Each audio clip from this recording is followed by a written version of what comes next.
préparant un texte de loi pour encadrer les pratiques des influenceurs, le Sénat souhaite auditionner Booba, qui lutte depuis quelque temps contre les arnaques de ceux qu'il nomme les influ-voleurs.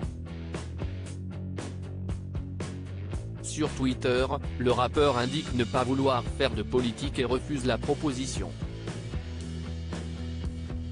Une politique exclusivement numérique. Depuis quelque temps, Booba livre une guerre sans merci à ceux qu'il nomme les influ-voleurs. De Dylan Thierry à Maeva Guénam en passant par Ilan Castronovo ou par sa cible privilégiée Magali Berda, le rappeur lutte contre les dérives des stars des réseaux sociaux et de la papesse de la télé-réalité qu'il apparente à une menace pour les jeunes et pour nos enfants.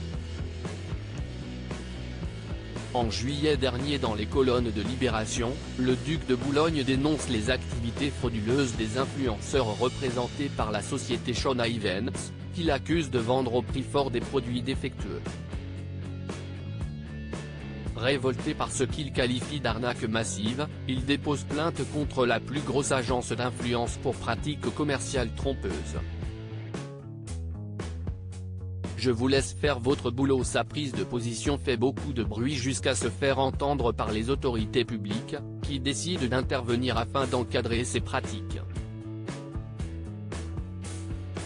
Le 8 janvier 2023, le ministre de l'économie Bruno Le Maire publie une vidéo dans laquelle il déclare lancer une consultation publique afin de mettre en place code de bonne conduite des influenceurs visant à empêcher les créateurs de contenu sponsorisés par des marques de duper leurs fans.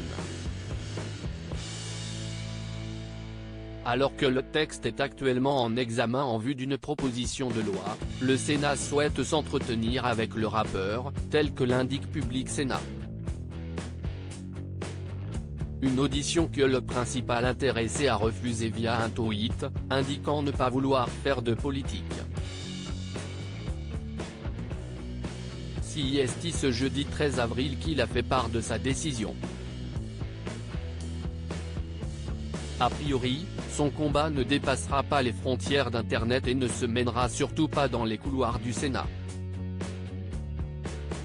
Sur Twitter, il décline la proposition mais demande toutefois des sanctions. Je n'irai pas au Sénat, je ne cherche pas à faire de politique, juste à démasquer ces influ-voleurs et combattre la culture du vide.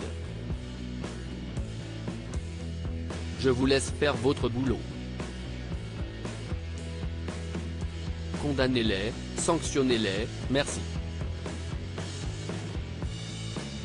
Il ne fait ni la queue au Ritz ni au MC Donald's, ni au Sénat.